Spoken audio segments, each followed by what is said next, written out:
Breaking news, Senador Bato de la Rosa, pinapaaresto ng ICC. Pero I have it on good authority Oo. kasi public interest Tama, tama. program to, that the ICC has issued a warrant against Senator Bato de la Rosa. Warrant of arrest.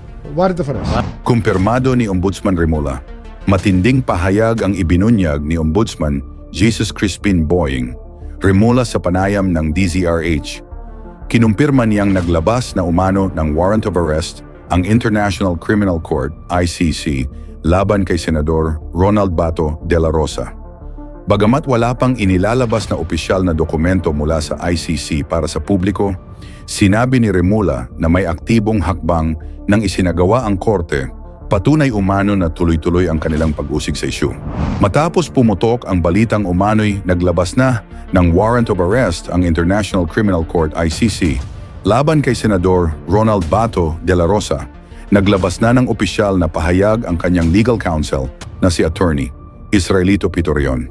Ayon sa opisyal na statement, wala pa silang natatanggap na kumpirmasyon hinggil sa isyung ito at hinihikayat nila ang publiko at media na maging maingat sa pagpapakalat o pagbibigay kahulugan sa naturang mga ulat hanggat walang opisyal na pahayag mula sa mga kinaukulan o mismo sa ICC.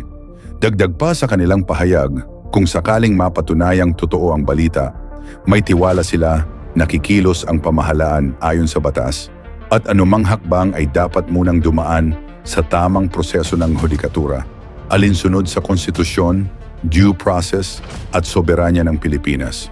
Sa ngayon, maghihintay muna ang kampo ni Senador De La Rosa ng opisyal na kumpirmasyon bago magbigay ng karagdagang pahayag. Magandang araw mga kaibigan. Bigyan natin ng reaksyon, opinion ngayon itong post ng DZRH News. Medyo masamang balita ito sa mga kapwa ko DDS. Breaking. The International Criminal Court has issued an arrest warrant against Senator Ronald Bato de la Rosa. This was confirmed by Ombudsman Jesus Crispin Boying Remulla on the DZRH Executive Session Program this Saturday, November 8. So, may nag-text sa akin na aking subscriber.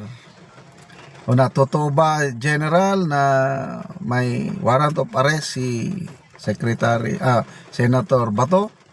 Sabi niyo, hindi ko alam. Then another subscriber, is this true, General? Ipinadala niya sa akin itong DZRH News. So,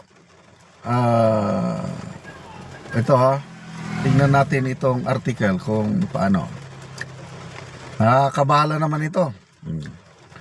The International Criminal Court has reportedly issued an arrest warrant against Senator Bato de la Rosa, Ombudsman Remulla confirmed Saturday. I think so. Hindi pa naman sigurado si Secretary Remulla. Sabi niya, I think so. I would say so. I have it on good authority that someone spoke to me earlier, Remulla said when asked if the warrant had been confirmed. He added that an extradition process has recently changed following the Supreme Court's new rules on extradition issued on October 1, and noted that the alleged offenses are considered extraditable. Although the Philippines is no longer a member of the Rome Statute and has no existing treaty with the ICC, Remulla emphasized that the government respects the court as a legitimate foreign judicial body.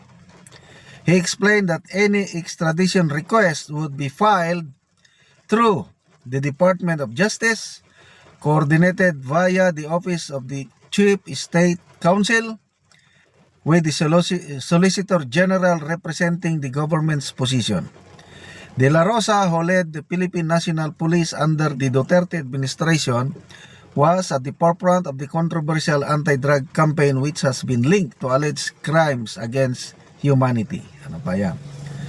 Okay, so hindi pa masyadong sigurado yung statement ng ombudsman na I think so, I would say so, to me, 50-50. So, wag po tayong mabahala kasi expected na yan.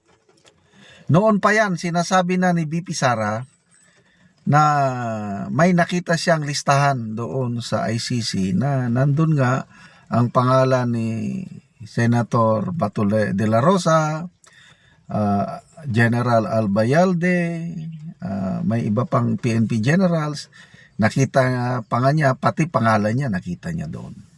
So, expected ito, parte ito ng sabi ni Congressman Pulong,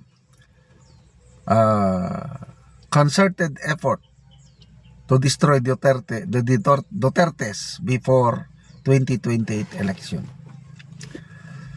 So, isa si Senator Bato de la Rosa, haligi, supporter ng mga Duterte. So, pahihinain nila talaga ang mga supporters. Kaya tingnan nyo si Senator Bongo, yung pamilya niya, pinapaimbestigan na ang alleged involvement nila sa flood control anomaly panahon ng Duterte administration. So, Bongo, Senator Bato, of course, si BP Sara, continuous ang pag-atake nila sa kanya. Sino pang mga Duterte supporters? Si Manang Aimee, Senator Aimee na lang ang hindi nila magalaw-galaw. Matibay talaga si Senator Aimee. So, pati mga vloggers, mga DDS vloggers, tinitira na rin, dinidestroy ang credibility.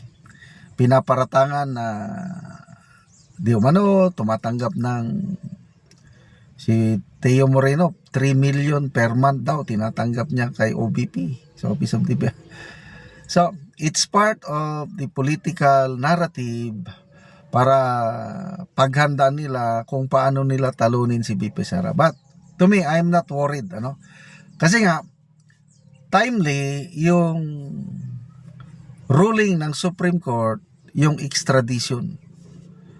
Hindi na nila pwedeng gawin ngayon yung dating ginawa kay PRRD na even without a warrant of arrest, hindi dumaan sa korte, group effort lang, hinuli si Tatay Digong, sinakay sa aeroplano, dinala sa The Hague, Netherlands. Ngayon hindi na pwede.